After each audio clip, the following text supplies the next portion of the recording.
about the HBCU sports culture, including exploring the week that was in the sporting HBCU diaspora, as well as the upcoming week of HBCU sports. With me, the Dean, the College of HBCU Sports, on Dr. Cavill's Inside HBCU Sports Lab with Mike Washington and Charles Bishop. Course lecture dismissed. Nope. Nope. Come on, him? Ooh, I like him.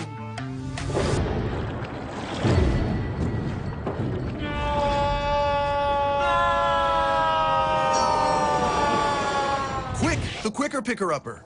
Bounty picks up messes quicker, and each sheet is 2 times more absorbent, so you can use less. He's an 8. He's a 9. Bounty, the Quicker Picker-Upper. From novice to aficionado, find yourself here. High quality cigars plus personal customer service. Slow Burn is Waco's only mobile cigar lounge, featuring a meticulous, curated collection of premium cigars. Visit our website, www.slowburnwaco.com. That's www.slowburnwaco.com.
Sugar Chateau Desserts is a specialty bakery located in the Charlotte, North Carolina metro area. We will create delicious and one-of-a-kind treats for any occasion. Sugar Chateau is currently shipping cakes in a jar, offering a variety of different flavors in a single-serve container that can help you celebrate in accordance with social distancing. Place your orders today by calling 803-526-7895 or visiting sugarchateaudesserts.com. Maureen is saving big holiday shopping at Amazon, so now she's free to become Maureen the Merrier. Food is her love language, and she really loves her grandson. Like, really loves. Since 2002, Empowerment Resources, Inc., a nonprofit organization, has empowered more than 1,500 youth and adults in Duval and surrounding counties through its programs Journey into Womanhood, Girls Mentoring, Life Skills for Teens, and Parenting Education Coaching. To get involved with programs, volunteer, or donate, visit www.empowermentresourcesinc.org. Follow us on social media, facebook.com/empowerment.resources and instagram.com/empowermentjax. Oh, that spin class was brutal. Well, you can try using the Buick's massaging seat. Ooh, yeah, that's nice. Can I use Apple CarPlay to put some music on? Sure, it's wireless. Pick something we all like. Okay, hold on. What's your Buick's Wi-Fi password? Buick Envision 2021. Oh, you should pick something stronger. That's really predictable. That's a really tight spot. Don't worry, I used to hate parallel parking. Me too. Hey. Really outdid yourself. Yes, we did. The all-new Buick Envision, an SUV built around you. All of you. This is Carlos Brown, letting you know that we're on the move. You can now catch the Carlos Brown Show beginning this July on the Black College Sports Network each and every Saturday from 11 to 1 Eastern Time. That's 10 to 12 Central Time. Same time, new place. On Facebook at the Carlos Brown Show and Black College Sports Network. Online at www.mybcsn.net and on the BCSN app available on Google Play and the Apple App Store. It's never too early to plant the seed, to share the tradition, and instill a sense of pride in your HBCU with your little ones. HBCU Pride and Joy Children's Boutique helps you share your school spirit with a wide selection of adorable kids apparel and accessories officially licensed from your favorite HBCU. Visit hbcupridejoy.com and follow us on all social media at HBCU Pride Joy on Facebook and Twitter. Supermarket sushi, really? No. Wait, Troy, you work here? I'm never not working. Like Head & Shoulders Scalp Shield technology, up to 100% dandruff protection, even between washes. Never not working, huh? Oh, Troy, you're such a good teacher. Yeah, I know. Never not working. Never not working. Never ever not working. Are you serious? Never not working. Dandruff protection that's never not working. Head & Shoulders Scalp Shield technology. Thank you.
Another live edition of the BCSN Sports Wrap. Brian Fulford, AD Drew here. Drew, I'll be honest, I am fumbling over myself as I try to share this on Facebook. There's never an easy way for me to share this on Facebook, and I hate myself for not being smart enough to figure this out. How you doing, man? I'm doing fine, my brother, and it's kind of ironic that you said that because I am actually doing the same thing. I'm not having the difficulties that you are. My difficulties are with stuff, like if you saw my camera just went out all of a sudden while we were running the intro, and I had to log out and log back in before anybody knew it besides you and I. No, I guess I would have had to have that window open and paying attention to be there for you. So this is the kind of honesty that you get on live television, live podcasts, live shows here on the internet. As you know, that's what we do. Drew and I keep it real. Forget all the fluff. Well, the name of this show today, playoffs. What is the name of this show, Drew? We talked about it earlier. I'm 0 for 2 now. I'm 0 for 2. Hold on. I got it here. Playoffs, postseason, and pride. That's what we named this show, right? That's Jesus, man. Hey, first off, got to give a shout out right here to my alma mater, high school, Indianapolis Cathedral, winning back-to-back state football titles in Indiana, 5A. They play football in Indiana? Huh? I said they play football in Indiana. I thought it was a basketball state. Well, ever since Peyton Manning came, he turned it into a football state over the past 20. That's probably one of the greatest impacts of Peyton Manning is that he turned a basketball state into a football state. And we've actually produced and had some very good football talent come out of the state. So that's the one legacy that Peyton Manning will have. And you can go and document it and look at the number of five-star kids, the number of talent that has come out ever since 1998. But he really changed the culture of football in Indianapolis and the state of Indiana, which is pretty significant for a basketball state.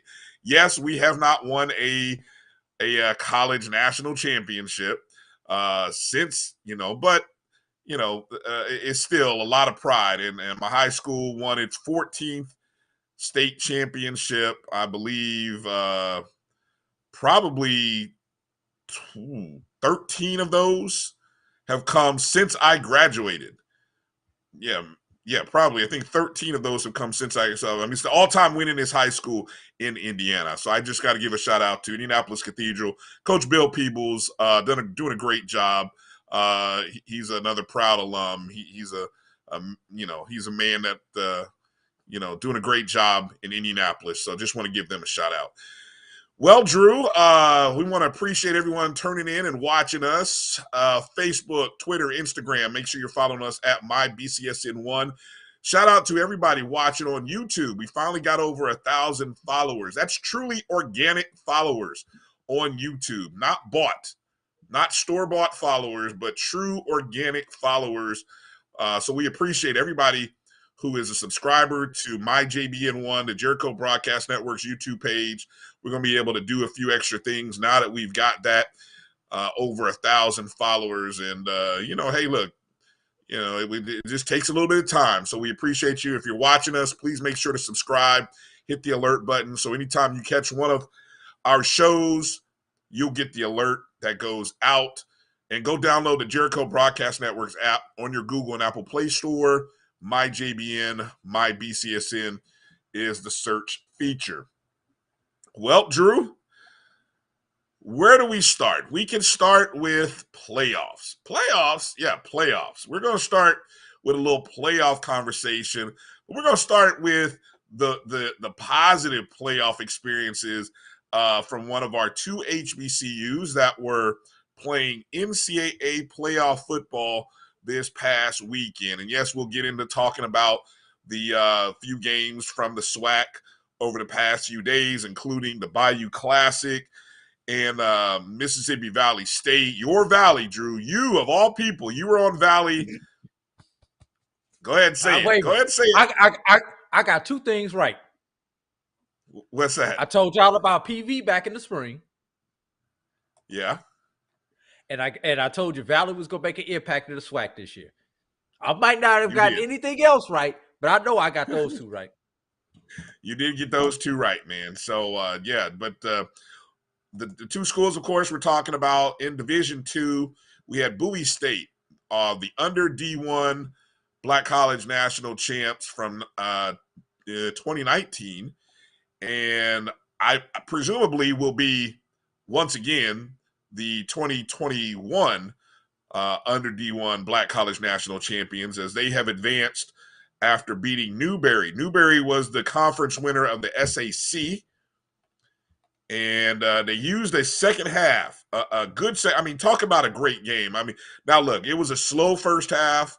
I started watching this game about middle second quarter once I got finished producing Carlos's show, and then that second quarter was slow. It's like watching paint dry. But if you like a defensive ball game, then it was what it was, and Newberry was one of the top offenses in Division II football coming into that contest. So needless to say, that was, you're on top defense against a top offense. And Newberry, well, let me just go back and say Bowie State got a heroic effort by their quarterback, Jerome Johnson, who, on a bad wheel, as best as we can describe it, there was a scene where he got hurt, appeared to be an ankle in about the third quarter, and he had to literally be carried off by two offensive linemen. Unfortunately, 2 plays later, his backup would fumble in their own territory. The fumble would later yield the first score of the game as Newberry would go up 7-0. I believe that was about with 8:11 left to play in the third quarter. But back came Jerome Johnson, and he hit a big play to his wide receiver, Keyshawn Hinckley. And Hinckley was a 68-yard play, 50 yards in the air. Hinckley probably did about the last 15 to 18 of it once he caught the ball, tied the game up at 7. Bowie gave up a field goal in the fourth quarter with 2:50 to play. And then back came Jerome Johnson again, leading a 3-play, 58-yard drive, which was spurred on by a great return following that field goal, I should note. But again, Johnson found Hinckley, and Bowie went up 13-10, missed the PAT. And so with 109 to play, 133 to play, Bowie was able to secure that win. An outstanding contest. And it's a historic contest because, Drew, that's just the second CIAA team to make it to the regional championship game, 4th overall, because Tuskegee has been there before, Albany State has been there before. Did you end up getting a chance to watch that game? I know I told you yesterday to kind of I did not. I did not find time to watch it today. So it's still on my list of things to do. But Ryan, I'm gonna be honest with you. I had this reality when I woke up this morning, like, I go back to work tomorrow. I got used to. Don't say that. I thought about that myself. Thanks. Laying around the house for a week. Us in the education profession, when you get so used to getting up at 5:30, teachers, we got to go back to work Monday. We got to go back to work Monday, teachers. Newsflash. 3 weeks. We got 3 weeks left, y'all. Exactly. 3 weeks. It's like, we're thinking like that, and the kids are thinking like that too. 3 weeks. Exactly. And yes, there are a couple of field trips scheduled where we had. So I'm just not even counting them days. Those like bonus days.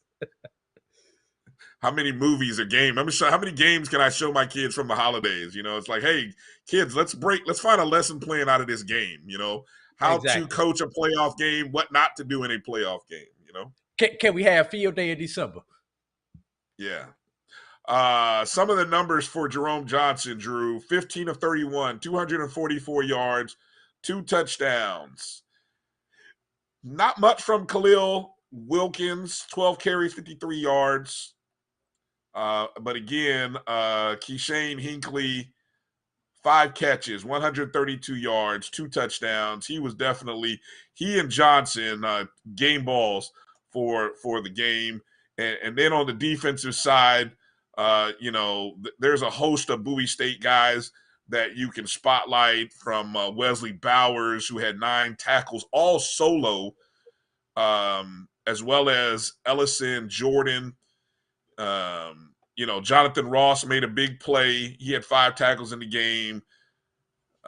Tevin Singleton with the interception. I mean, Bowie has a legitimate defense. And one of the things we were talking about when we did sort of the post game with some people, I think it was Herbert Seward who had kind of said this. Bowie has a national championship level defense. More importantly, well, I don't want to say more importantly, but they've also got the kind of defense that you would definitely be envious of on the FCS level. FCS level. I mean, they've got a defense that I think would make some FCS teams in the MEAC and SWAC blush, for real. There's a few guys, legitimately 2 to 3 prospects on that defense right now. Exactly. Yeah, there definitely are. There are definitely a few guys on that squad who have the capability, without a doubt, of going next level. So what's next for Bowie State? Bowie State, after hosting 2 games as the 2 seed in Super Region 2, will get a play against the 1 seed in the region, and that's number 1 ranked in a lot of polls, maybe number 2 in some others. That's Big Bad Valdosta State, who these schools have played each other in the playoffs before. You and I went to the game. 2018. Yeah, where these 2 teams, and that was Amir Hall's senior year. And that one did not go very well for Bowie, but that Valdosta State team went on to win the national championship that year. And so when you look at this particular Valdosta team, and let's see, they beat West Georgia 66-35. So they didn't have much. And of course, that was a conference rematch game. Those two teams have played each other before, so there was nothing new there.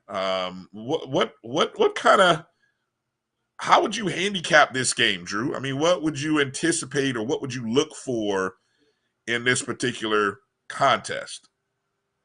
Well, it's I almost hate to say this, Brian. It's almost the same way that we had to handicap FAMU against Southeast Louisiana. You've got one of the top offenses in the nation versus one of the top defenses in the nation. Believe it or not. Yikes. Can it you is think what it of a is. better I got analogy? you. Can you think of a better analogy?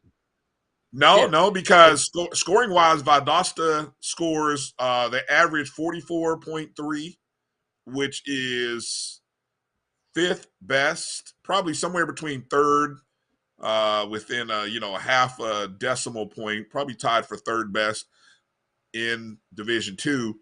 Bowie State only giving up 12.69, so that's under 13 points a game. Yeah, and that's fifth best. Yeah, and when you look at that one common opponent, Brian, they both played Virginia Union this year. Okay. Valdosta played them week 2 in Richmond. They went on the road and played Union and beat them 51-7. Bowie State also on the road in Richmond beat Union, but it was a much closer score of 27-7. So you do have something that you could compare, that you use for a comparative analysis. In that game against, I'm sorry. Go ahead. I was going to say, in that game against Union, Valdosta State ran for 307 yards, passed for 252, which is actually un-Valdosta-like. It's usually the other way around. But that's a total of 559 yards of offense. Only punted the ball 3 times against Valdosta State. So, when I think about their lowest point total of the year, it was 21 against points. Albany State. Albany State, who was the number 1 rated defense in Division II, at least in terms of scoring defense. I don't believe they, other respectable defenses that might be on their list. I'm just trying to do a quick glance. There's nobody in GNC. Right. Well, I was going to say they on homecoming, North Greenville held them to 31 points, and that was a 10-point game. So they have had a few close games. They played West Georgia. The first time they played West Georgia, they only beat them by 2. Of course, they did lose their last game of the year to West Florida, really in a 61-42. I mean, that was almost 3 touchdowns. So, Valdosta State 7-0 at home this season. It'll be a tough. Look, the number 1 question for Bowie State will be the health of Jerome Johnson. And hopefully the ankle is not severely damaged so that he can't be at full strength. I do think they will have to have a great deal of success running the ball. What they're going to have is touchdowns number 9 and potentially number 10 from that defense who leads the nation in scoring defense. Also, Bowie State, keep in mind, and once again, I draw this parallel to Florida A&M, Southeast Louisiana, and I'm sorry, but that's the best that I could do right now, is Bowie State is as one of the top defenses as far as yards per game allowed in the nation, top 5 in the nation. Yeah. That game is going to be a 1 p.m. Saturday game in Valdosta, Georgia. So, anybody, I would say just HBCU fans in general. I know last time we went, there was a decent contingent of folks from Bowie that did make the trip. And I think they will do the same just to get out of the cold weather, I'm sure, even though what's the weather in your neck of the woods right about now? Give me a second. I'll actually pull up the forecast for this weekend if you give me just a second. Oh, you got the forecast. Okay. Well, while you're pulling up the forecast, I will just encourage any HBCU folks that are in the area. If your team's not playing, if you're a D2 football fan, if you're out of the CIAA, and you even in the SIC, if you can get over to Valdosta, go support Bowie State. This is one of the rare moments where you get a chance to actually see a great team, and they could really use the extra fan base. So be a HBCU football fan and go support Bowie State this weekend. Be a Bulldog this weekend. What's the weather looking like? For forecast for Saturday, clear skies, high of 75, low of 47. So come on down, Maryland. We need to see you down this direction here in South Georgia. And Albany, 45 minutes away from Valdosta. We're gonna call it an hour. Fort Valley, 2 hours away. FAMU, 2 hour and a half away. Edward Waters, about an hour 40 minutes, about an hour 20 minutes away from all within 3 hour driving distance. All of those places, all those within 2 hours of Valdosta. So come on down and support. All right. When we come back from the break, we talk about the Rattlers getting snake bit in Hammond, Louisiana. We'll talk about the perfect kicking day by the young man from Grambling. And what does Mississippi Valley State's win really mean? Does it mean anything? Does it mean anything for Prairie View A&M? We'll talk about that and a little bit more coming up after the break. You're watching the BCSN Sports Wrap. We'll be back in just a moment.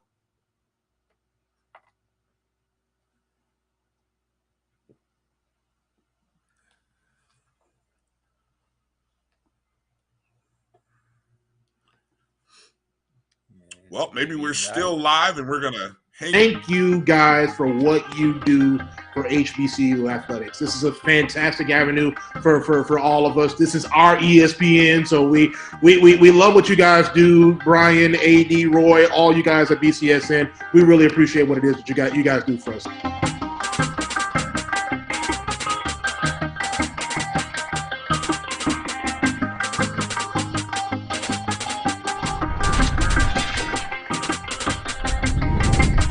I'm returning to Clinton Paris, and Tampa's my community. I grew up here, went to school here, and my wife and I make our home here. What makes Tampa special are its people. So when I represent someone injured in my community, it's personal. Call my office and speak to a real lawyer and not some referral service. I will fight the insurance companies to get the settlement that you deserve. At the law office of Clinton Paris, we take the pain out of being hurt. Itchy, squirmy, scratchy, family not getting clean? Get Charmin Ultra Strong. Go get 'em! It just cleans better. With a diamond weave texture, your family can use less while still getting clean. Goodbye, itchy squirm. Hello, cream bottom. We all go. Why not enjoy the go with Charmin? For 200 years, Montgomery, Alabama has been making history by people who had the courage to stand up for change. Today, this riverfront city has been reborn, embracing the past and looking forward to the future. From the National Memorial for Peace and Justice to the stage of the Alabama Shakespeare Festival, this is where history was and is made. We are proud to call Montgomery home, and together, we can be the change.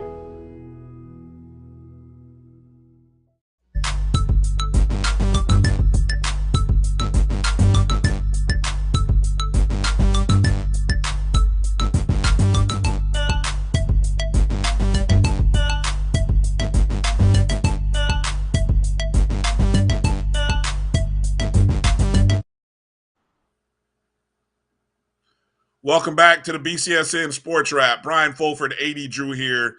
If you want to follow us personally on Twitter, you can find me at DRB365. You can find Drew at BCSN Drew. Both of us on Twitter, Instagram, all that good stuff. I don't know. You're not much of an Instagram guy, are you, Drew? No, I am not, Brian. Yeah, me neither. I'm an Instagram watcher. I mean, there's a bunch of stuff out there, and if I end up on Instagram, I end up being on there for like an hour. Just sucks the life out of me. But anyway, I need to learn how to use it better. Yeah. So you were mentioning in the break, Drew, that you were on Doc's show this morning, and you had an interview with the DC from Bowie, correct? Yeah, Charles Bishop, Dr. Cavill, and myself, we interviewed Anton Sewell, the defensive coordinator for Bowie. And one thing that he mentioned, there are a few players who were on that 2018 roster who will be playing in this game who are active, a handful of players. There were even more players who were redshirted that year who will be active on this particular Saturday down in Valdosta, Florida. And one thing that he mentioned was that some of the other years that Bowie made the playoffs, like 2015 and 2018, those teams were happy just to be there, it seemed like, versus this team is trying to deliver something that has not been delivered to this coaching staff before. Yeah, they're in an incredible space right now that I don't think we've seen since maybe Winston-Salem State. I was going to say Winston-Salem in the early teens, Tuskegee in the mid-teens, possibly. Yeah, and I say that coming from a place where if you look at their record, I mean, this year is already 12-1, and then you go back to 2019. Of course, that season they went 11-0, ended the season with a loss in the first round. That was 11-1 year. The 2018 season that we were just talking about, that was a 10-3 season where they did make it to the second round. This has been a steady climb. And the year before they were 9 wins. So you notice the progression here from the last 4 seasons. 9 wins in 2017, 10 wins in 18, 11 in 19. This year they're at 12. It's a steady climb, and this team is primed. They have the makeup to be able to win a championship. It's good to hear that they are not satisfied with just being there. And that's a big advantage. Big advantage. So the other NCAA playoff game among featuring HBCUs, Florida A&M, who earned an at-large bid in the FCS playoffs, went on the road to Hammond, Louisiana to play Southeastern Louisiana. Southeastern Louisiana, one of the top scoring the top scoring offense, averaging about 48 points a game. They've got the Walter Payton Award winner from the spring. They will have the Walter Payton Award for this year because Cole Kelly is the truth. And that is the young man, 6'7", 245. I heard him post-game say he's 245, even though some reports had him at 260. He's 245, and I'll tell you, Drew, he reminded me a lot of Jared Allen. And if you recall Jared Allen of the Buffalo Bills, he came out of Wyoming with a lot of hype. Big guy who could also run.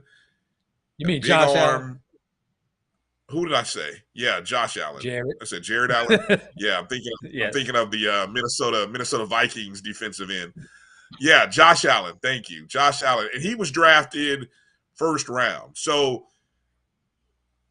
there is an opportunity here that FAMU could have seen the best quarterback in FCS. FAMU could have just faced the one quarterback who will get a shot at being drafted on day one in the first round. I mean, let's just keep it real. I mean, if the young man from North Dakota State and Josh Allen can get drafted from where they were, North Dakota State and Wyoming, with the numbers that he put up, and more, it's his efficiency, Drew, 74% coming into this ball game. So that's what, and of course we know about FAMU's defense. FAMU, one of the top defenses in Black college football, right there. Jackson State might be a little bit ahead of them, but in terms of points per game, FAMU is definitely top 5, top 10 easily. And styles make fights. And this was hard because you'd like to think that, with the 8 or so FBS transfers that FAMU has on defense, that would have made a difference. It didn't. This game came down to Southeastern making a couple of great plays on special teams. Their defense, which had given up a lot of points all season, their defense held FAMU scoreless until very late in the fourth quarter. Actually, until the second. They looked like they had the number one defense in the nation. Yes, their first unit held FAMU's first unit scoreless. When FAMU scored, it was against the second unit from Southeastern Louisiana. So we'll keep that honest. And sure, FAMU didn't help themselves. They made a lot of mistakes, a lot of drop passes, a lot of penalties. But when you look at the total plays, Southeastern ran twice as many plays. And when we say twice, we're talking 93 to 40, 44, 45. I mean, it was just uncharacteristic, the amount of plays that Southeastern ran against Florida A&M. And they never, there were moments where FAMU could have made themselves a competitive game, could have made it a competitive game, but they'd make a mistake. There was a lapse here or there, or they didn't convert a first down. And so it just kind of piled up. So I think for Coach Simmons and that team finishing the way they did, they didn't get shut out. It wasn't what they wanted. It was a great wake-up call for them, but we'll definitely have a lot of questions and a lot of regrets from that game. What was your take on what we saw from FAMU? The first drive, FAMU was going down, had the ball first, going down on the first drive. Then I believe, what was it, a penalty? Was it just a couple incomplete passes that forced them to punt the ball to Southeastern? Then Southeastern, FAMU's defense actually does good in Southeastern's first drive, holds Southeastern to a field goal attempt. But Southeastern picked up something on film, knew that if FAMU gave them a certain look, the fake was going to be there. And they ran the fake to perfection, straight up the gut. I don't think he was even touched, Brian. Was he touched? No, it was that was okay. That was such a Kofi. It was like it was like Moses parting the Red Sea. Parting the Red Sea. Yeah. It was pretty bad. Pretty bad. Right. So then FAMU's not able to do anything on the ensuing drive. I think they may have gotten one first down before they were forced to punt. And you get an excellent punt by Jose Roman Martinez.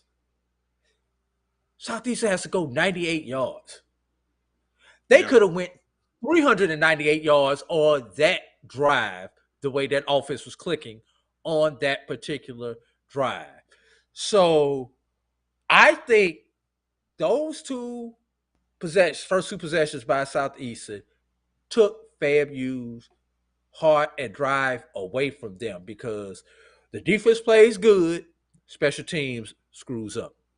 Even on that second drive, the defense was playing good. Then they had a penalty that kept the drive going, which led to 98 yards later. a touchdown by Southeastern. So even when they were playing good, you had 10 doing right, 1 doing wrong. And that's all it takes against a team that good to lose a ball game. And after that, the defense did not play bad. The 98-yard drive, total honest touchdown. There's nothing you can say about that one. But some of the other drives, the offense was putting the defense in such bad position, it was easy for Southeastern, especially when you have an offense at that level. Then, correct me if I'm wrong, was it the third or the fourth possession where McKay throws the interception? It was the. Let me see. It was after the 98 yards, so it was the third. It was the third. It was the next possession. So now you've scored on a big field goal. You've taken it 98 yards and ran it down our throat. And now the offense doesn't help you by when you need rest at the most. Now your offense throws a pick and they go down and get another touchdown. I don't care how good your defense is. Your defense was behind the 8 ball too often. And then to open up the third quarter, when your defense holds them and forces them to punt, you get a running into the kicker, which brings up a 4th and 2. And I think it was more than that. It was like they're gonna put the ball and 4. Like 4th and 4. It went from it was 4th and 7 to 4th and 2. And all right. So they gonna repunt the ball because the first punt was a garbage punt. So we thought another fake, first down, ultimately touchdown, ball game. Yeah. Good. Well, you summed it up. Going into the week, what's interesting, and if you want to hear more of a breakdown on this game, make sure to tune in Wednesday night. O&G Strike Zone, myself, Kelvin Rozier, Kofi Hemingway. We'll really deep dive into this ball game if you're so inclined. If if you're a Rattler and you want to know more. But I'm more interested in talking on this show about the bigger picture. Because going into this, a lot of confusion regarding how FAMU got into this. Why wasn't Jackson State in it? What does the Celebration Bowl mean? We kind of talked about it the other night that really not everybody is in position to do what FAMU did because they really needed a lot of things to work in their favor. It just so happened that they lost at the beginning of the season to the team that would go on and win out in the East Division. It just so happened that they had to win out from after week 3, losing to USF. They had to win out in order to have an opportunity. They had to win 8 straight games, beat everybody else in the East, including the 3 teams over in the West, including their rival, who they lost to 9 times the last 9 times they played. All of that was working against them. And then they had to get into the conversation of being ranked. Well, what else? You forgot. Jackson State had to also win out. Because if Jackson State loses... said that. I said Jackson State went out. Oh, my bad. I thought you said we had to win out. I didn't hear you say Jackson State, but go ahead. Well, I was saying at the beginning that Jackson State, went on to win, the entire. They went unbeaten. Jackson State loses a game, they're not eligible for the playoffs. Jackson State would have had to have but lost I never twice. rephrase that. They are eligible, but it makes the conversation a little bit more difficult because now FAMU still has an outside chance to win the SWAC East if Jackson State drops a game. Well, Jackson State would have had to have lost twice because they had the head-to-head tiebreaker. But the way the scheduling, the way the scheduling is set up in the FCS or in the SWAC, the only teams that play the first week of the FCS playoffs, Grambling and Southern, it seems like Alabama State with their Turkey Day Classic, I don't know if Prairie View and the Mississippi Valley State thing was a 1-year thing or that was a one-off because Prairie View picked up the game with Texas A&M. That was a reason that game was moved back a week because of that to accommodate that check game. So I guess what I'm trying to say is next year that game will be back on the Saturday before Thanksgiving. Right. So, I mean, look, rarely, and the guys who've been in the SWAC will tell you, rarely does it always work out so cleanly where that could happen. Because let's just say if Jackson State still had lost a game and there was still, whether it was some indecision as to whether FAMU could win the SWAC, the playoff opportunity might not have been there. You know, and that's the thing. So a lot of confusion by a lot of people. But what I find interesting, Drew, and this is where I think we as media folks, and a lot of us have our own opinions about playoffs versus the business of college athletics. I'm one of those people that I'm coming around to understanding and being more realistic about the business side of athletics. And I'm less a romantic about national championships, because in the end, it should be about winning your conference. It should be about going to a bowl. The format of the FCS playoffs, as well as the FBS, look, neither format is a perfect system for everybody. That's sad, because in every other sport in NCAA athletics, it is clean, clear-cut. You know what you have to do to advance to the postseason tournament. Football is the only one that is muddied down by just BS. So I think we have to educate fans. Fans have to be more educated and aware that college football has always been a mess. It's always been ridiculous. There's never been clear-cut champions. There's always been disputed championships. There's always been mythical champions. You know what I'm saying? So we have to, all the hate that FAMU got for going to the playoffs, Jackson State, Prairie View, be happy you're going to the SWAC. There will be more eyes watching the SWAC championship game than there was at Little Hammond Stadium that seated 7,500. 4,600 was the attendance.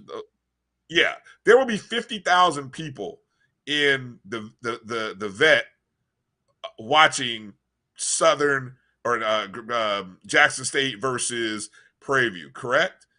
And the winner of that will go to the Celebration Bowl, play South Carolina State. Another 40,000. Another 40,000. It'll be on ABC. It'll be the first bowl game of the season, and the winners will receive $1 million. I mean, come on. Let's start being a little bit smarter about the postseason. Now, Drew. That being said, had FAMU won, oh God, that would have been just like turn over the apple cart and just see how the reactions would have gone. I'll get out of the way and let you get your 2 cents in here. Let's go back to some of the scheduling things. Number one, this scenario that played out is more than likely going to play out in the East of the SWAC a majority of the time versus the West. Why in the East? Let's start with the West side. First of all, you've got the Bayou Classic. That automatically eliminates 2 teams, Southern, Grambling. All right. Right. Now, the Bayou Classic can potentially eliminate a 3rd team from playoff contention. Because if Southern and Grambling are not fighting for the 1-2 spot, where they have traditionally fought for so many years for their 1-2 spot, if there's, say, an Alcorn or a Prairie View who's sitting waiting for one of those two The teams in the outcome. Bayou to win or lose to see if they get to represent the SWAC in the championship game, to represent the West in the championship game. That is a third team that is eliminated from playoff contention. Yep. Meaning 4 of the 6 teams on the east side can be eligible every year. Potentially only 3 teams on the west side. Why not only? And of course, you always have to take your champion out. We know we're taking the champion out on the east and the west side. Now, why do I say 4 on the east side? Okay, Jackson State, Florida A&M, Alabama A&M, Valley, and Bethune all can go to the playoffs if they are not conference champion. Right. Alabama State cannot. But the Alabama State game, Turkey Day, will not affect any of the other 5 teams unless they happen to get a game bumped like Prairie View and Mississippi Valley did this particular year. But if the schedule is normal, the Alabama State game has no effect on these SWAC standings. That is a game for revenue for Alabama State. So the East will be settled in time for the playoffs in most years. So that's why I say this scenario can only happen in the East side. Next thing, you hear everyone talking about, well, they need to go out and schedule more FCS teams so they can get their conference rated up and all this kind of stuff. There's a reason why we don't schedule FCS teams at that level. Number one, they won't play us. Let me say that again. Say that louder. They won't play us. They Crazy. will not play us. Why? Number Why won't 2, they play us, Drew? Hold on, stop there. Why won't they play us? They don't need to. In their eyes. And I'm just saying, in their eyes, they don't need to. If they play us and we happen to win, now that number 1, number 2, there are 16 FCS conferences. 13 of them make it to the playoffs. If you're in that top half of those conferences, if you're in conference 1 through 6, you don't need to play a SWAC or a MEAC team. Why? Because if you so happen to lose to a SWAC or a MEAC team, you've helped them out with their conference rating, but you've destroyed your conference rating. So now you're starting to come back to the pack. So we won't play those upper half of the FCS. We might be able to get some lower level FCSs. And when you start talking about Southland, Ohio Valley, Big South, yeah, there may be some opportunities with the CAA, with these conferences having scheduling issues. But now here's where you talk about that business model, Brian. Number 1, they will only play us most of the time if we go to them. Right. And on the FCS level, no one pays you to go to them. So it's tough to get a home and home. If you don't get a home and home, it's not worth your money. And when they come to us, let's be real. We know they don't travel. So we're not getting all the revenue that we should. So unless we creative and happen to be able to play these teams for a homecoming game where we're going to have people there, we're not going to get the revenue that we can. Which brings up the next thing.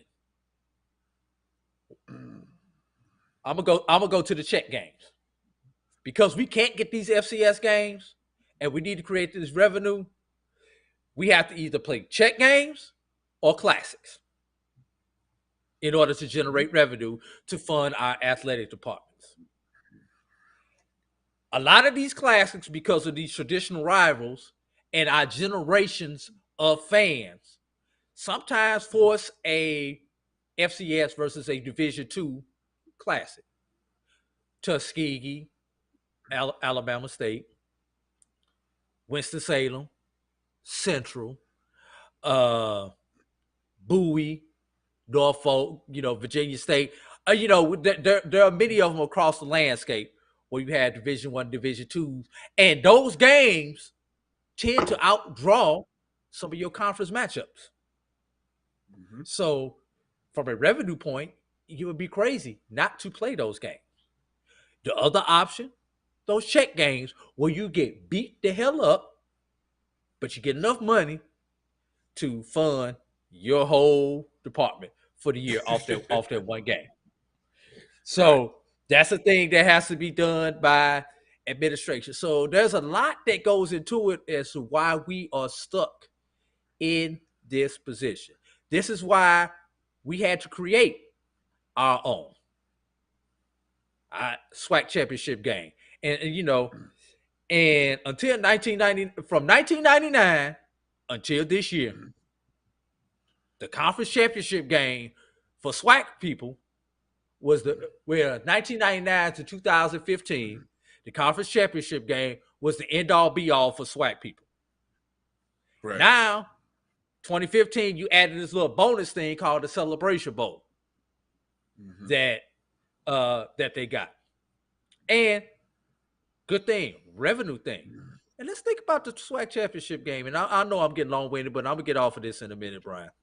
No, you're making good points. I'm making good points. The SWAC championship game, as we know it, on campus, was an accident. A beautiful accident. Think about it. It was. Sometimes, Brian, it's better to be lucky than to be good. Remember, the SWAC championship game was on the verge of elimination in, let's see, we've been on campus, 2 years?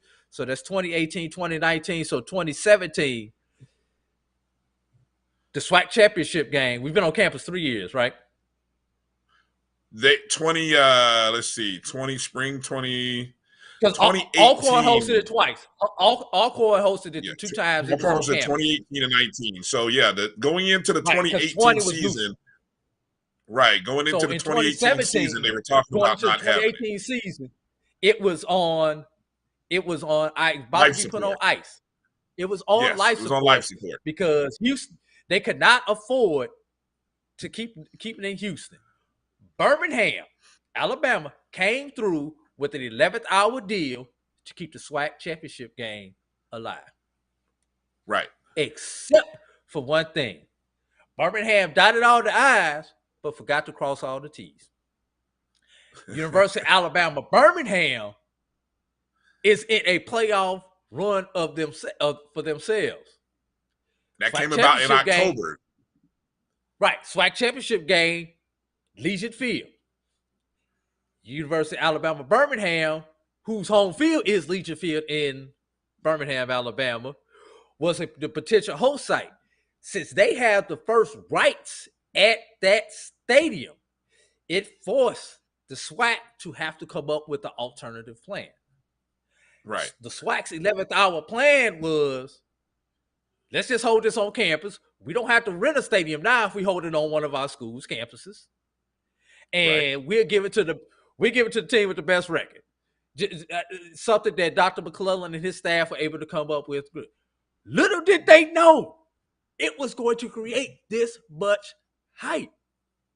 And it turned out to be what it was. Pure accident. Pure circumstances came together when they were forced to do this. Yeah. And they were fortunate enough to get a great host in Alcorn State for those first 2 years, who they did a great job. I think they played Southern both of those years, right? And let's think about the visuals on ESPN with a full amazing stadium. Visuals. Beautiful visuals. Beautiful. Yes. Versus a 60,000 seat Legion Field with about 15,000. Right. So, it's just one of those things. So, like I say, sometimes it's lucky. Better to be lucky than to be good. Because I don't think anyone envisioned this was going to be what it was going to be. No one envisioned the Celebration Bowl when Dr. Fred Thomas who started talking about this in the early 2000s, who's finally able to pull this off, envisioned the Celebration Bowl was going to turn out to be what it wound up being. So, right. You beautifully explained. The way you broke that down was beautiful because it showed how one situation led to another situation, leads to another situation. This is not an easy fix. It really is not. And so that's why I said folks have to move past this traditional mindset of, well, actually, folks need to be thinking about the business sense of what college football is. It's for a Power business. Fives. It is a business. For everybody in Power Fives treated as a business. Trust me, they're arguing about the 4 teams that are going to be in the college playoffs. But best believe when they expand to 12, you know why they're expanding to 12? It's because SEC is going to have a 16-team conference. Guess how many teams they want to have in the SEC in that 12-team playoff? 4. 8. They're going to get 8. Well, half the conference. Yeah, who knows? Half the conference. The way they structure it, there will be at least 3 to 4 SEC teams in it every year. I just honestly don't think. So again, business model wise, that's what people have to think about. It's great to want to win a championship like we did in high school, like you did in the 70s, like we did in the 80s. But it's just not set up like that anymore. A lot of good discussions, a lot of good questions coming on YouTube. Let's take a break first, Drew, because there's a lot of good questions coming from people on YouTube, and we want to get to those. So let's take a break, come back, and try to answer some of those questions in our own way as best as we can right after this break. You're watching the BCSN Sports Wrap. We'll be back in just a moment. This is the Dean of the College of HBCU Sports, Kenyatta Cavill of Dr. Cavill's Inside the HBCU Sports Lab with Mike Washington and Charles Bishop.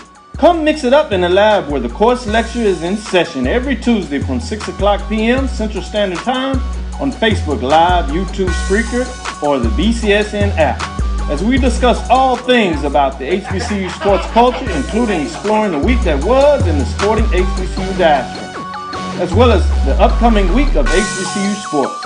With me, the Dean, the College of HBCU Sports, on Dr. Cavill's Inside the HBCU Sports Lab with Mike Washington and Charles Bishop. Course lecture dismissed.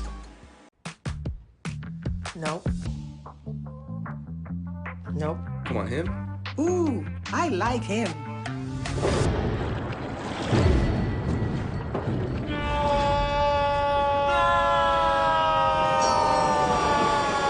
Quick, the Quicker Picker-Upper. Bounty picks up messes quicker, and each sheet is 2 times more absorbent so you can use less. He's an 8. He's a 9. Bounty, the Quicker Picker-Upper. From novice to aficionado, find yourself here. High quality cigars plus personal customer service. Slow Burn is Waco's only mobile cigar lounge, featuring a meticulous, curated collection of premium cigars. Visit our website, www.slowburnwaco.com. That's www.slowburnwaco.com.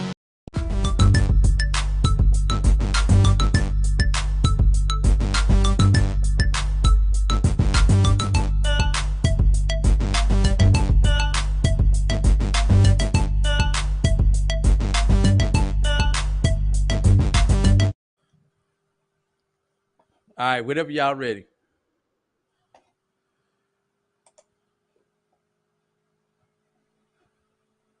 We're back. Okay, did not hear that we were back on, but we are, it looks like. Welcome back to the BCSN Sports Wrap. Thanks to our producer for giving us a cue. Thanks. Thanks, producers. Welcome back to the BCSN Sports Wrap. Brian and AD here. Thanks for watching and tuning in. I ran the bumper and said we're coming back. Following us on Facebook, Twitter, and Instagram.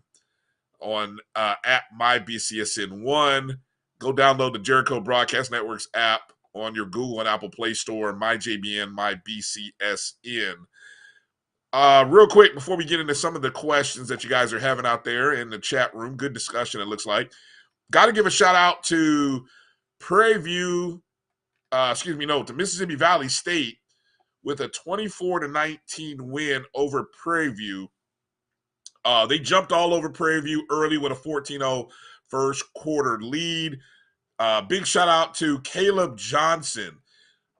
Ran the ball 40 times. I mean, Valley only ran 63 plays. Johnson ran 40 times for 193 yards, 2 touchdowns in the ball game. Just looking at a few other notes here. Jelani Eason, only 8 completions, converting 66%. Jerry Garner, Dion Reed racked up 12 tackles, a half a tackle for loss. A great day. I mean, look, Valley is pleased. And with Coach Dancy already signing on to return, big momentum for Valley. Big momentum going into the offseason. I mean, 4-7 record, 3-5 in the conference. I mean, they didn't finish bottom of the conference. And of the 7 losses, I would say of the 7 losses, they were in and had a chance to win probably about 3 to 4 of those. So this is a team that very well could have gone 500, and that's a lot to build on. So I mean, they're doing a lot with a little. Be interesting. I think their quarterback is exhausted his eligibility, so they may be going to a new quarterback in the future. Have to look up whether Caleb Johnson's coming back. But flip it over to the other team, Prairie View, losing at home, and now they have lost 3 in a row. Drew, not the way you want to go into the SWAC championship game. And look, let's keep it real. They have not signed an extension for Coach Dooley. And the question has to be asked with the Grambling and Southern job open. You haven't extended Coach Dooley. The rumors are out there. Could this team be playing on fumes almost to say, well, what's there to play for? I mean, you're not bringing back Coach Dooley. What's our motivation? Now, I would like to think that the players' motivation is to win the SWAC championship. You got a chance to make history. You got a chance to go play in the Celebration Bowl. That should be enough. But as you always like to remind me, Drew, these are kids. These are 18 to 22-year-old kids, and they don't always think right. So, I have to learn how to put my logical thinking. Yeah, I have to put my logical thinking to the side and just say that Prairie View is playing. If Jackson State were able to come out and punch them in the mouth early, that may be all she wrote. And very similar to what Valley did. If you think about the last few games, the last few opponents have come out and punched Prairie View in the mouth, and they've been playing from behind. Prairie View has not played good since they beat Southern. I don't even know what week that was, but okay. I don't think that was either last weekend of October or first weekend of November. Yeah, because remember they were down at half in the homecoming game, right? Who was that? Alabama State when they were down at half? Yes, which was after the Southern game. Right. And then the next week they were down to Alcorn, 31-9, I think. Alcorn ended up winning that game. Then they got punched in the mouth by Texas A&M, thanks to the scheduling gods or whoever on campus scheduled that game when they did. They got hazed by Texas A&M. Right. And then they're down 14-0 in the first quarter at home to Valley, and it's like, okay, how do you respond? So I got a feeling if the line, I don't know what the line is, but if it were 10 going into this week, the early look ahead, I would guess it's probably up to 14 by now, Drew. Just my I'll be interested to see where it is a little bit later. It might be more than 14, who knows. Let's answer a few questions that are out there on YouTube. Some great questions. Let me start here with Chris Lucas, who in the chat room, Chris said FAMU needs to look into playing at least one PWI FCS school every year, like Southeastern Louisiana, Mercer, Kennesaw, instead of playing D2 schools like Fort Valley, Albany State, Tuskegee. Build the strength of schedule, he says. Drew, here's the thing about that. Now, we understand at the end of the year, they come up talking about strength of schedule. And because we don't start in the top 25 poll. This year, think about it, North Carolina A&T was the only team who started in the top 25 poll, and that was because no one knew what North Carolina A&T had. Hell, they didn't even play. The one team who you might have thought you might have had a carryover was Alabama A&M. Alabama A&M won the SWAC.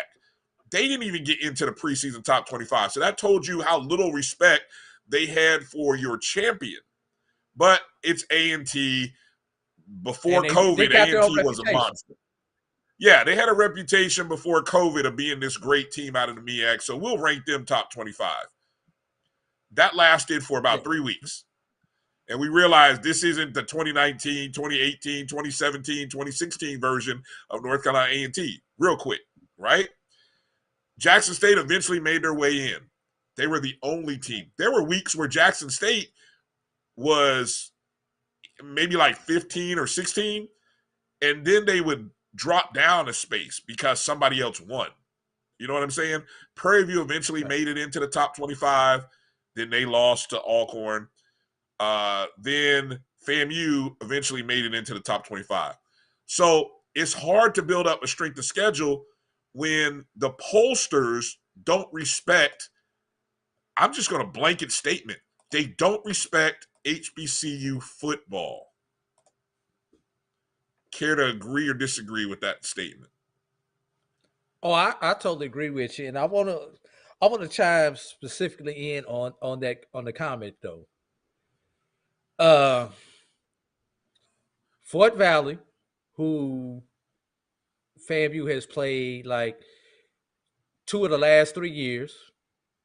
Albany State, who they have on next year's schedule. Tuskegee, who I believe was on the schedule about 3, maybe 4 years ago.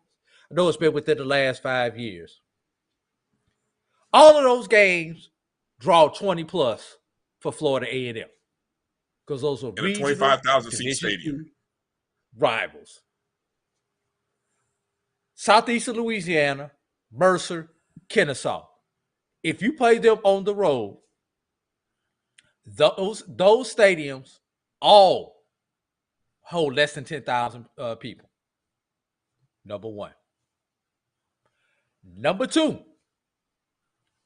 which of those 3 fan bases will travel to Tallahassee? Southeast Louisiana, 6-hour drive. Mercer, 4 hours.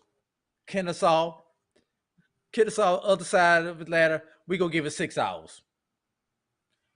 Give me one of those fan bases who's going to travel to Tallahassee. That's one reason why you don't play the games. Because if you play one of those schools, and I don't have a problem with FAMU playing one of those schools, but they've got to make that money up somewhere, which means you have to play a Central Florida or Miami or South Florida or Ohio State like FAMU did umpteen years ago to balance out the revenue loss from that game. So Drew, you're okay. You're saying that, but let's just say if those schools brought 1,000 people, we'll give them 1,000. You're saying that enough people won't come to the FAMU game to open the season. You're saying that they won't draw 20 just on GP. Is that what that's your correct? Is that basically your statement? See, I yes. kind of disagree with you. I disagree with you a little bit on that.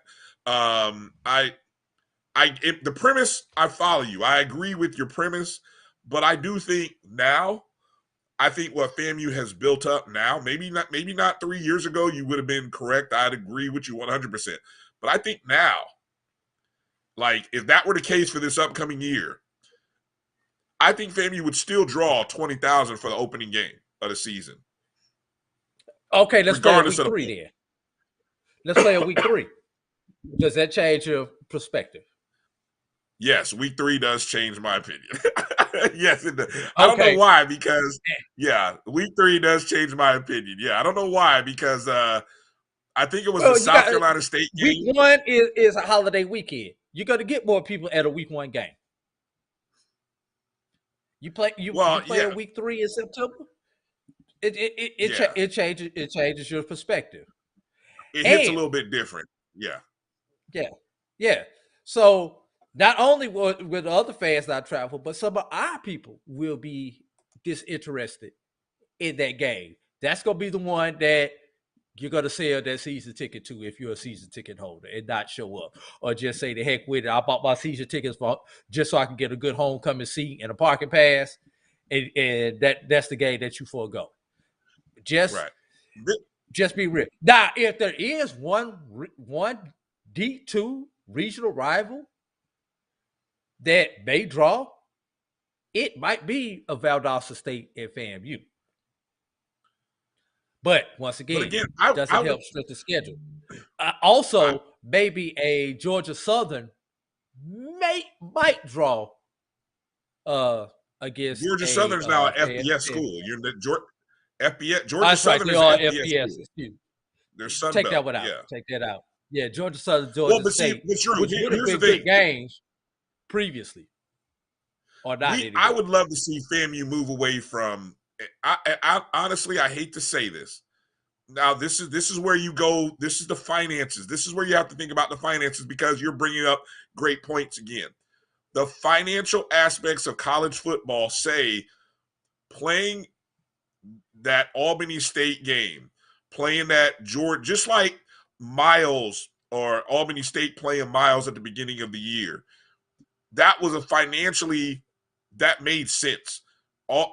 Alabama State playing Tuskegee early in the year. When you saw those crowds, those made sense. I mean, I'm sorry. I hate to say it, but I saw the crowd at the Turkey Day Classic, Drew. It didn't look great. They had better crowds when that Tuskegee Alabama State game was played in September. Every year.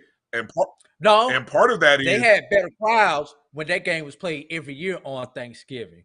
There's actually, Brian, believe it or not, there's actually a generation of Alabama State and Tuskegee fans who do not know that rivalry on that day. Yes, Labor Day, it was a decent crowd, but Labor Day never touched what Thanksgiving has touched in that rivalry. And we've grown up with a generation that has not seen that, Brian. But let's look at the last 5 years. Was 2012. Okay, but if you go look at the finances of the last 5 to 10 years, the finances will say it's better to play that game in September than it is on Thanksgiving Day. Look at the crowds. I remember you don't. Okay, we'll table the discussion. We'll go look at the. Let's go look at the attendance numbers. Go look at the attendance numbers, and then we'll come back and talk about it. Because let me tell you why. Alabama State had a win-win on this particular one. Why did they have the win-win? Because they had Miles for Labor Day, which was a very good crowd. Wasn't quite a Tuskegee crowd, but it was a good crowd. Right. Then you had Tuskegee in the Turkey Day Classic, but still, this Turkey Day Classic still drew more than what Alabama State has been drawing on Thanksgiving, with Tuskegee back into the rivalry. So Okay. they got that benefit of having a good Labor Day crowd and a good Turkey Day crowd, because for Thanksgiving, Alabama State, when they play anyone not named Tuskegee, is a dud. That's why Alabama State got the win-win. All right. Okay. Let's move forward again, because I want to get to some of these other questions. More questions. EA says that, fellas, the elephant in the room is this: because of the blowout loss of a 9-2 SWAC team. I mean, really, are we calling that a blowout loss? Is that was that a blowout it was a loss? Blowout. It was a blowout. Okay, Brian. I give them that one. I'm just at 38-24 or 14. Was that? All right. Anyway. It was 38-0. 2 garbage time touchdowns. It's a blowout.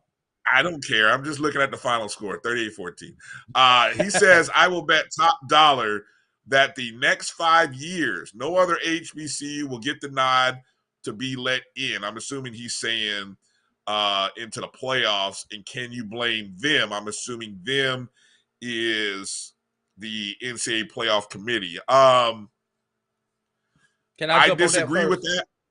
I would let me go first, because I'll say this. I will disagree, because next year, when FAMU beats Jackson State to start the season, goes on to the championship of the SWAC, guess who'll be sitting on the outside, probably with a 9-1, 9-2, 10-1 record? It'll be Jackson State. Jackson State will be in this very role that FAMU is in next year. Mark my words. So, will Jackson State get an opportunity? You sure as hell better believe they will. Why? Because of who their coach is, who his quarterback is, and honestly, both FAMU and Jackson State will probably be ranked in the top 25 next year, especially in the preseason. So that's my immediate answer to that comment by EA. Go ahead, Drew. Throw Alcorn back into that mix from the other side of the conference. If Alcorn does not win the conference, let's say Prairie View does a double-double. Well, either one, Alcorn or Prairie View. You don't think the other one may possibly be in that position? But this is what you have to remember, Brian. We've got to assume that the teams will even be in that position. That essentially means you need a undefeated team in your conference on your side of the bracket for that number 2 team to even be in that position. Because if you've got a 6-2 team like Prairie View is this year, there's no way a 5-3 SWAC team is even going to be under consideration. It's going to have to be a situation like this where you have an 8-0 SWAC team and a 7-1 team, and that 7-1 team was to that team with an 8-0. That has to happen first before we even get to that consideration. Why won't you consider the 7-1 option where it was a head-to-head loss? Why don't you consider that? Well, okay, I'll give you that. I'll give you the 2. It depends on, okay, for the one team, if the number 2 team lost to the number 1 team, that's fine. The question would be, who did that number 2 team, or who was that other one against? Would be that determination, Brian. But I don't think that matters in the SWAC, though. The SWAC doesn't value its overall. So, I mean, you play 5 teams in your division. Not for the SWAC, for the committee. Because let's take Alcorn this year.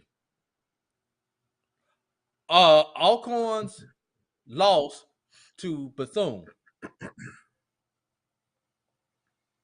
Now, if that would have been that loss that determined whether they got in or not, they don't get in based on that loss. That's why I say it matters who that other one is too. But I think the committee is looking at overall record, though, Drew. I mean, if you look at the teams who got into the FCS playoffs, the overall record got them in primarily. Now, controversially, I think it was a couple years ago, 2019, South Carolina State had an 8-3 record. They lost out to a team, North Texas, I believe, who had a 6-5 record. I don't understand that one. But then again, South Carolina State was their only losses that year were, I believe, to A&T, FAMU, and Bethune. And did they lose to Bethune? They lost to Bethune. No, they lost to the three. Bethune. I think it was. No, they beat Bethune. No, they beat Bethune. I think they beat Bethune. They lost to it. They lost to an FCS team or somebody, Yes. an FBS team. Right. So that was the year when everybody beat everybody. But they lost to the two best teams in the MEAC, which was A&T, who had like an 8-3 record, and FAMU, who had a 9. Yeah, the ineligible, screwed over by the MEAC team. So yeah, that was that's who they lost to, but somehow they didn't earn enough votes. And again, this is where they didn't make a push to get eligible or to be ranked. They lost out to a North Texas team that was like 6-5. It was like they didn't see South Carolina State. They forgot that South Carolina State had beaten a Wofford team earlier in the preseason or in the non-conference schedule. So they looked completely by them. So I just think, there's opportunities there if you want to take advantage of them. Here's a question, Drew, from Jay Stokes. Think about this. He says we need Hampton, A&T, and Tennessee State to get good in the PWI conferences so that when they do play HBCUs, that they sort of bring up the value. Or so that he says so we can play them on a regular basis. I'm not sure who we is, but Hampton, A&T, and Tennessee State, I think could definitely improve the perception of HBCU football if they can find a way to win and look good in the Big South and the OVC. Now, here's the big thing about all of this. Here's the big thing about all of this. The fact that the defending champs in FCS, Sam Houston State, they're moving up to FBS. James Madison is moving up to FBS. That's who the winner of that's who Southeastern is going to play next. The landscape of FCS is changing because of all the conference flux. I mean, the Southland Conference within a year lost half of its teams. There's other conferences. The ACE, Big South is losing people. So, people can maybe kind of chuckle a little bit, or people chuckled at the MEAC saying, oh, the MEAC is only a 16 conference. Well, guess what? There's a bunch of 16 conferences now, from the OVC to the Southland. Exactly. I mean, what you see in the SWAC is rare. I mean, having a 12 team in the SWAC. There's two of them. It's almost like you have the SWAC East and the SWAC West are their own conferences because of the fact that there's so many 6 and 7 and 18 conferences in FCS football. They really are almost their own division. But yeah, what's your thought there on Hampton, A&T, and Tennessee State? Can they bring up the value? I actually agree, yes, because we know Hampton, A&T, and Tennessee State are going to go out and try to maintain as many traditional HBCU games as their non-conference schedule allows them to. Now, what this does is, because their conferences don't have as many conference mandated games now because their conferences are smaller, this may open up opportunities for Hampton, A&T, and Tennessee State to play some more HBCUs, and we move some conference games around to accommodate them. Also, MEAC has an opportunity to do what some of these other conferences are doing and come up with scheduling agreements where they take another conference and have 2 or 3 crossover games with other conferences to guarantee their team some games every year. It would be great to see a MEAC Big South scheduling agreement. or a MEAC Southland, or there are so many conferences out there, or even a MEAC Ohio Valley scheduling agreement, so that we got teams cross over 2-3 weeks during the season. Now that gives us guaranteed games. Don't have to count on the conference schedule, but we get guaranteed games where we don't have to go out and beg other people or go play Division twos or FBSs just to try to fill out our schedule. And for our MEAC teams, we don't have to put Lynchburg on our schedule to fill in that hole. Yeah. Great point. I would like to see. I would like to. It'd be interesting. I have to go look and see what those future schedules look like. Excuse me, for Hampton, A&T, and Tennessee State. I mean, there's your opportunities for HBCUs getting into the FCS playoffs right there. I mean, those they're clearly cemented in conferences that I guess have right now they have automatic bids. I won't be surprised if there are changes to the FCS model in the spring, given the number of schools that are leaving. And I mean, we'll all have to sort of look at how many teams are left and really evaluate. But I would like to see the committee look at wins and losses and then look at FCS wins and losses. All things won't be equal, because it kills me when I go and look at the metrics, Drew. And when I go and look at the metrics, I mean, the MEAC and SWAC will never be rated as high as the Missouri Valley, the CAA, the Southland. It just won't get that kind of respect.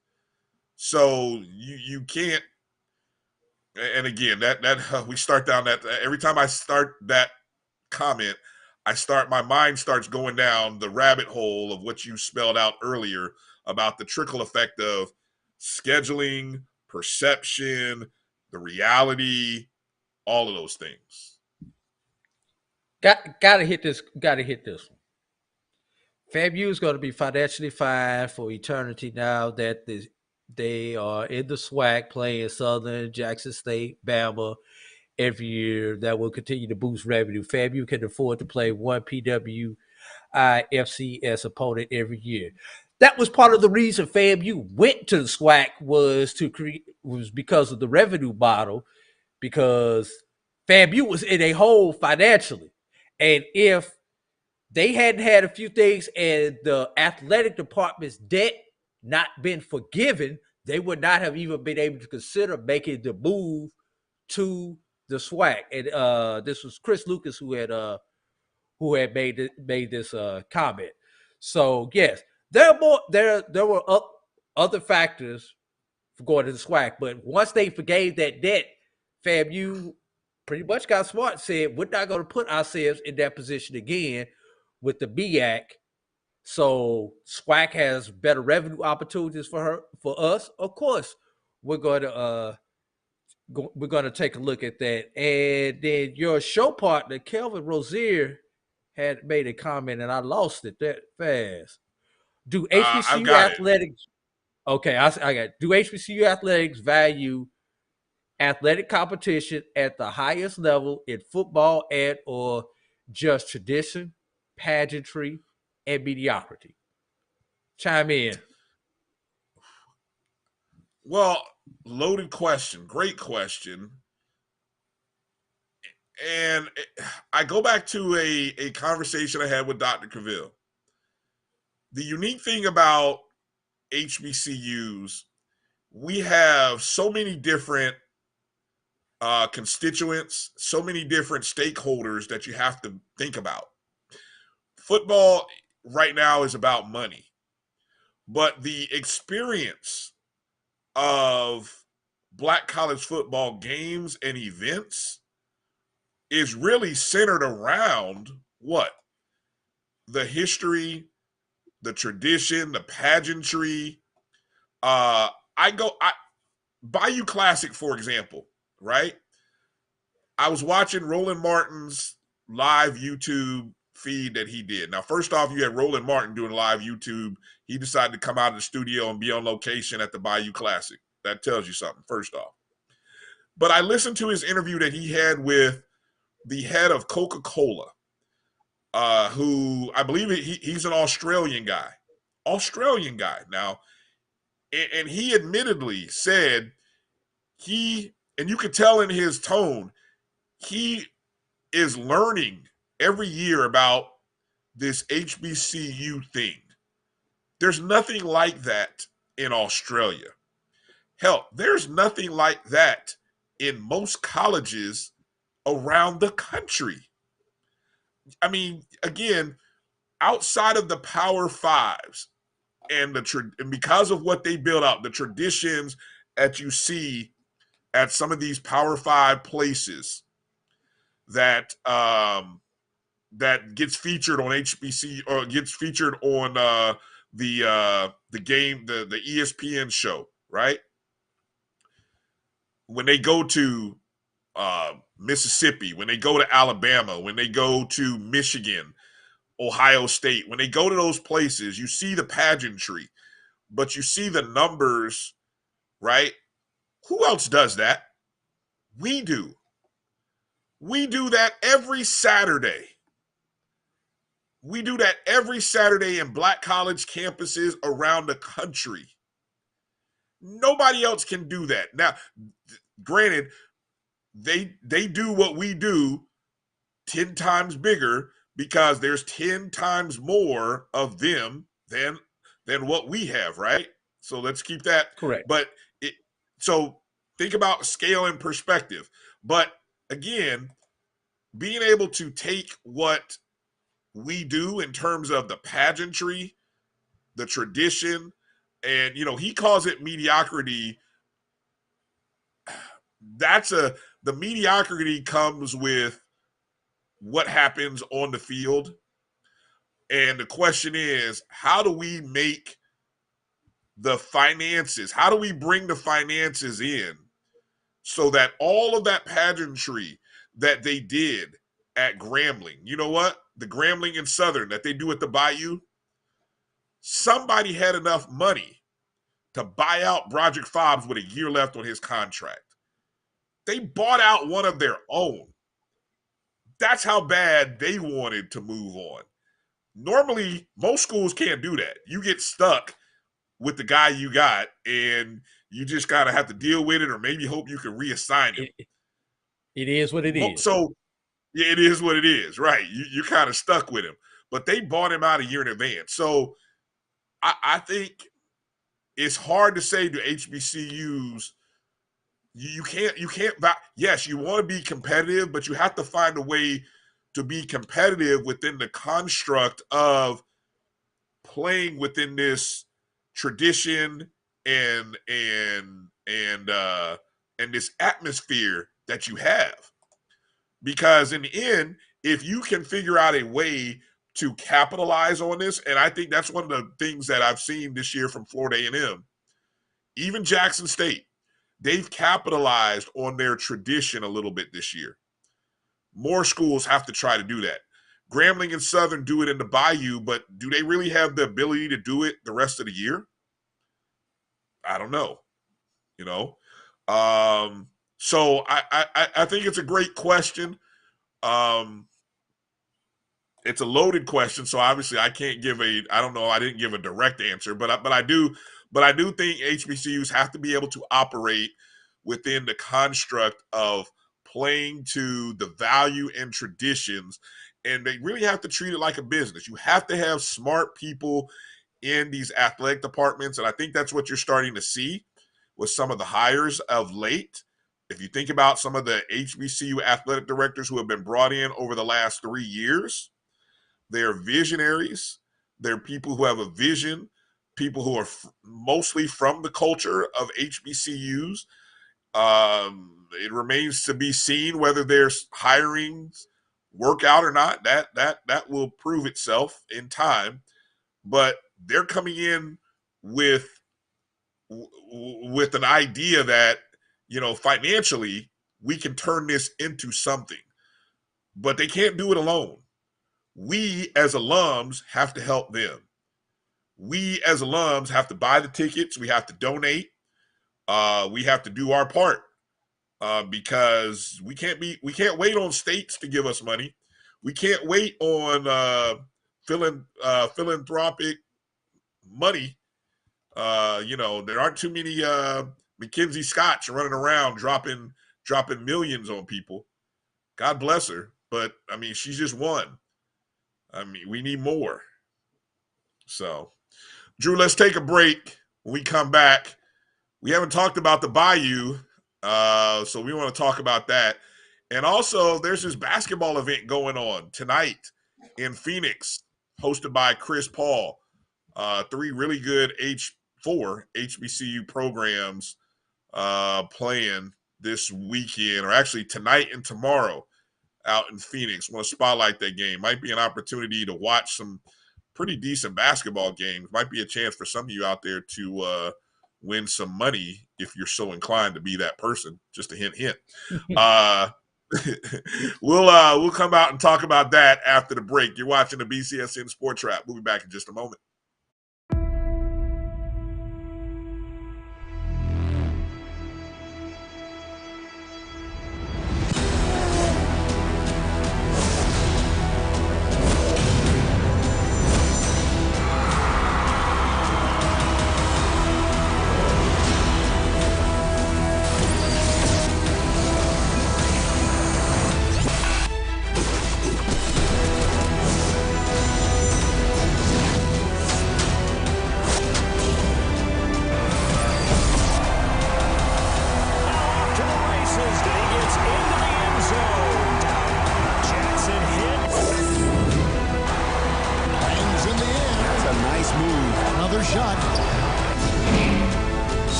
Sugar Chateau Desserts is a specialty bakery located in the Charlotte, North Carolina metro area. We will create delicious and one-of-a-kind treats for any occasion. Sugar Chateau is currently shipping cakes in a jar, offering a variety of different flavors in a single-serve container that can help you celebrate in accordance with social distancing. Place your orders today by calling 803-526-7895 or visiting sugarchateaudesserts.com. Maureen is saving big.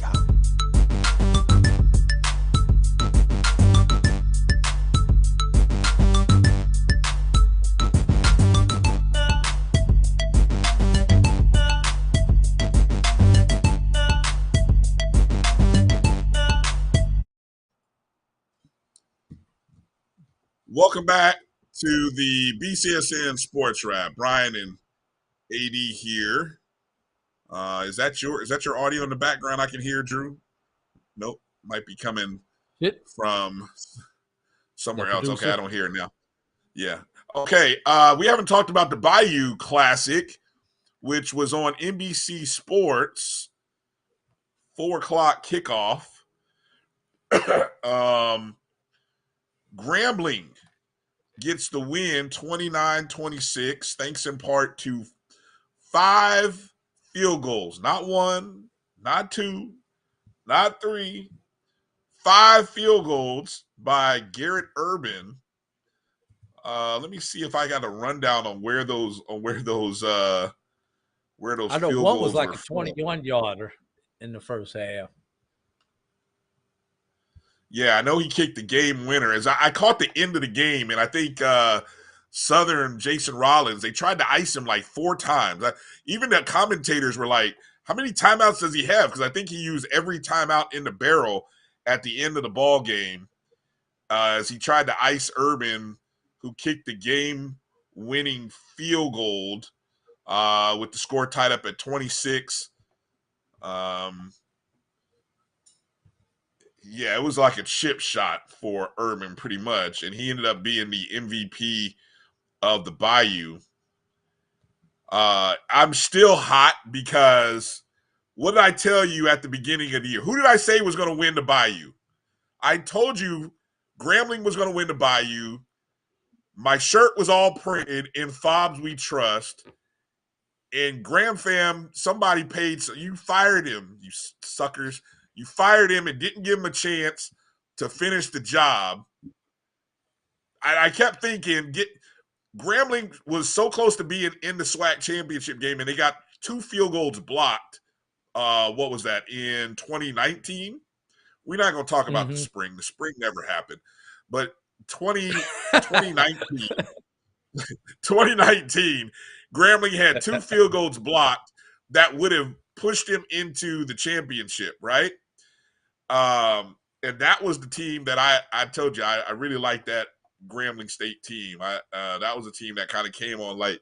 That would have changed the course of history for Coach Fobs had he won that game, I think. But needless to say, they made the decision. They fired one of their own. They didn't give him a chance. And I was good for congratulations to interim coach Terrence Graves, who I'd never seen a coach get 3 or 4 water showers or Gatorade baths, but they gave him like 4. Or maybe I was watching or maybe NBC ran a replay of the same shower 2 times. I'm not really sure, but Coach was soaked. He was soaked. By the time they gave out the trophy, he was drenched. But I bet it was no better feeling in the world than winning the Bayou for Grambling. And both teams finished 4-7, 3-5, and they're both going to the offseason trying to figure out who the coach will be. And I think that'll be an interesting chase to pay attention to, because that's because obviously those 2 coaches will be compared to each other for however long they're there, right? And the question is, will after the hiring that Alabama State made, is somebody going to go far left, or are they going to hire an assistant, more traditional, or are they going to go for a big name splash? It's fascinating. Look, it is. Monday is Cyber Monday for your shoppers, correct, Brian? If you're online, yeah, Cyber shopper. Monday. Okay, it's Cyber Week for HBCU athletic departments. Why do I call it Cyber Week? Pay attention to your school's athletic website, because you will start seeing changes to coaches beginning this week. Beginning tomorrow, Brian, you're going to see coaches get released. You will see coaches hired, coaches who had Zoom interviews and everything else over the past 2-3 weeks, but the appointments just have not been announced as of yet that they'll be moving. You've still got, we've got 3 teams left for the 4 teams left for the postseason. Yep. There may be a coach or 2 on those staffs who may be moving somewhere, but that, of course, that announcement cannot get made until those teams are done competing in the postseason. And due to some of these hirings, firings, resignations, retirements, whatever it is, you're going to see other chips that start to fall this week. So obviously we know the big one is after the SWAC championship game on Saturday, if Prairie View loses, what is Eric Duty's move? Right. That's the first chip that has to fall. Be it after the SWAC championship game or the Celebration Bowl. That's the first chip that's going to fall. Do you think he is a heavy in play for Grambling and Southern? I've heard things, you've heard things, I'm sure. Do you think he's in play for both jobs or just one of them? I don't know if it's either, neither, or both. The thing is, in the minds of Prairie View, he's in play for somebody's job. So Eric Dooley is going to put himself in the best possible position that a coach could ever be in, coming off a championship bid, to get himself rewarded financially. Because either Prairie View's going to pay him, or whichever one of those schools that you mentioned is going to pay him. Somebody is getting ready to open up their checkbook to a guy named Eric Dooley.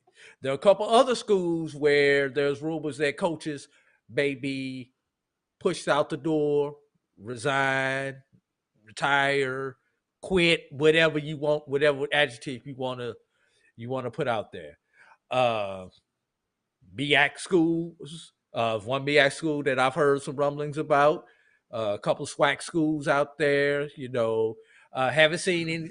Well, we've got one opening to CIAA, if I do remember correctly right now. I think so. I just can't recall who it is, though. Yeah.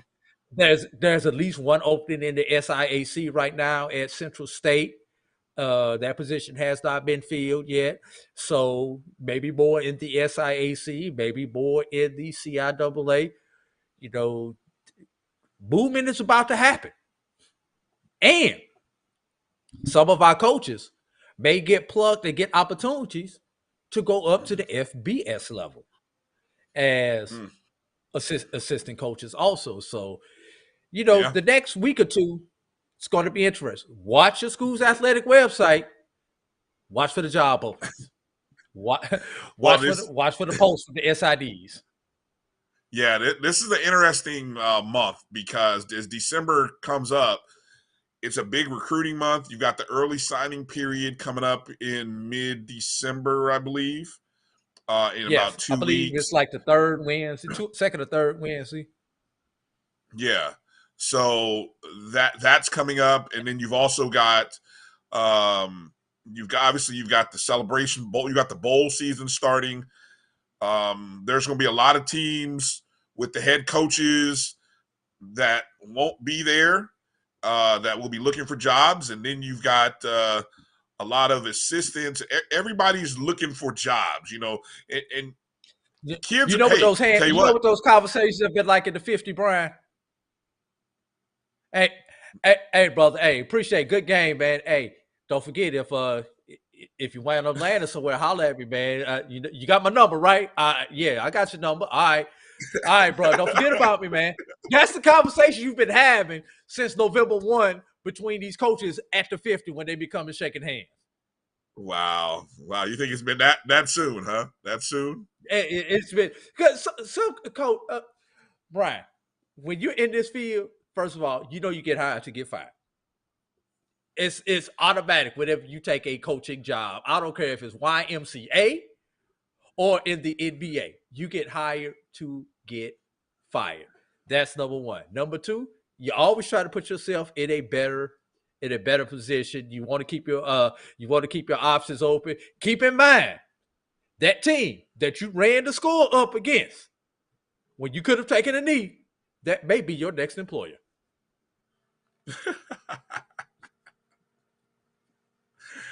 All right. So that'll be upcoming with the recruiting. Everybody's going into recruiting season. It'll be interesting to pay attention to. I know obviously this week we'll be talking about the SWAC championship game. A lot of conversation will go into how does Prairie View turn around the losing streak. I think that's a realistic conversation that many people will be trying to figure out. A team that went from looking very balanced has seemed off their game. And so, trying to figure out why. And could that be hurting Coach Dooley? Let's be honest. I mean, he was looking really good in November or late October. Saturday makes him look good again. Well, yes. I mean, again, winning is the great deodorant. So, again, all of a sudden, all you need is a little bit of wins to wash the stink away, as I like to say. So, yeah, that's what we'll be talking about. It'll be a Saturday afternoon game. That'll be a great crowd in Jackson, Mississippi. Should be 55,000. Let's see if they break whatever records they've set this past year. Bowie State will be playing on Saturday in the regional champion finals against Valdosta State. We're starting to move and transition towards basketball. We can't miss out. Volleyball will be coming up. The selections for volleyball will be coming out this evening for Howard and Florida A&M. 8:30, I think. 8:30 Eastern is the selection show to see where Howard and Florida A&M will be playing. Both teams winning the MEAC and SWAC respectively probably will be the only two get in. I'm not really sure. I have to take a look at the Division II level and see if there's any of the teams from out of Division II level, the CIAA and the SIC, or the NAIA that are playing volleyball in the postseason. So that's something that I know Edward Waters was in, but I know they're out on the NAIA level. That was the one that stuck out on the NAIA level. Don't recall anyone else off the top of my head though. Okay. Basketball event tonight, Boost Mobile HBCU Challenge hosted by Chris Paul. That is going to be in Phoenix, Arizona. The first game of the 4 teams that are in this. You've got Norfolk State, Grambling, Morgan State, and Hampton. So you got 2 MEAC schools, a SWAC school, and a Big South team. What's interesting is the first game is Norfolk State against Hampton. A good old battle at the Bay or battle by the Bay. I'm not really sure which rivalry it is, but I mean 2 schools that normally would play each other because they're just right across the Bay. I think they play each other Saturday. No, it's upcoming Saturday. Yes. Matter of fact, yes, you're right. Yeah, that's funny. Yes, they do play tonight, and then they'll play again on Saturday at Hampton. So, but if I'm not mistaken, Norfolk State is a 4 to 4.5 point favorite in this ball game. Norfolk State right now with a record of 6-1 with wins over Tennessee State, but more importantly, wins over William and Mary and at Bowling Green. Good wins. They had a bad loss at Xavier. They lost by 40. But all in all, Norfolk State has come out the box playing really good basketball. So, and that's the Xavier Musketeers. That's Xavier Musketeers, not Xavier Gold Xavier Rush. Louisiana. Yeah, that's the Musketeers in Cincinnati, Ohio. And so, but this is a good Norfolk State squad. And Hampton is 2-5. Hampton has not beaten a Division I team this year. I would give those 4 points if I were so inclined to do so. And then the second game is Morgan State against Grambling. Morgan State also a 4.5 point favorite. The Bears, I don't have the records pulled up. No, I do have the records pulled up. Grambling 0-4 on the year. Morgan State 0-4 on the year. But I know Morgan State, in my opinion, might have the better backcourt. Detorian Ware is the name you got to pay attention to for Morgan State. I would also give those 4 points there. Both Norfolk State and Morgan State predicted as anywhere from 9 to 10 point winners. So that would be an opportunity. What time is that second game? Second game scheduled for a 10:30 tip-off Eastern. So 8 p.m. Eastern, Norfolk State. That'll be tipping off here in a matter of a few minutes. So you better get to your whatever you use. You better get there quickly and give up those 4 points. It's on regular. I think it's on regular ESPN2, ESPNU. Possibly one of them. Yeah. I'm sorry. ESPN2 is the first game. ESPNU is the second game. Then on Monday night, both games are on ESPNU. That's Norfolk State against Grambling is the first game. I believe that is a 6 p.m. game. And then Morgan versus Hampton will be 8:30. Both of those games are on ESPNU. So Chris Here's the only Paul question I bringing got, Brian. Yeah. What if the kids got to be in class Tuesday morning and they're going to fly them back Monday night overnight and make them be in class Tuesday morning?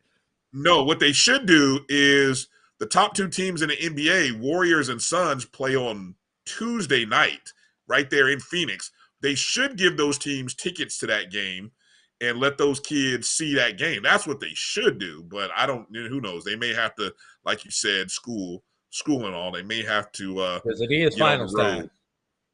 Yes, yeah, it's getting close. Earlier tonight, Alcorn State Braves men's basketball got a win on the road at Milwaukee, traveling 61-57. That was a big of an upset. Dog covers. That was tonight. Bethune-Cookman lost to Seton Hall 84-70. And a game that I was actually enjoyed watching, this was in at Tennessee State at the Gentry Center.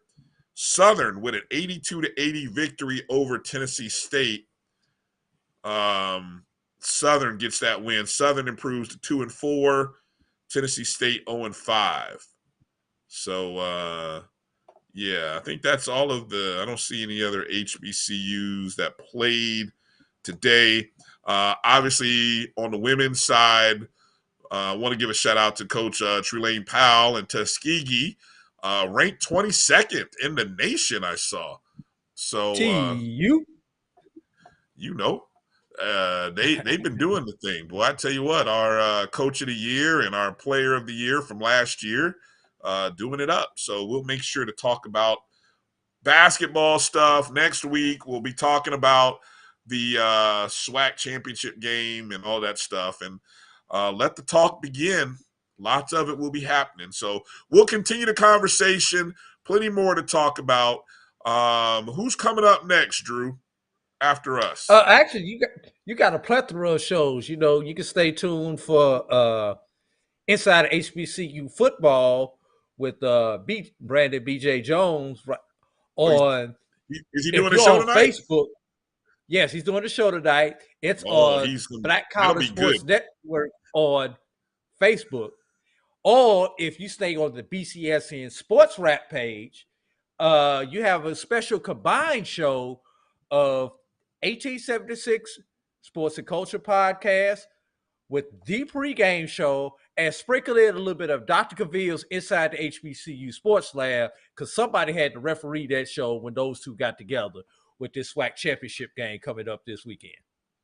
It is officially SWAC championship. And both of those are available on the BCSN app and the YouTube page at My BCSN1. So I would tell you don't turn it down, but you may need to turn it down to see which one you want to watch live. Then go back and watch the other one later on this evening.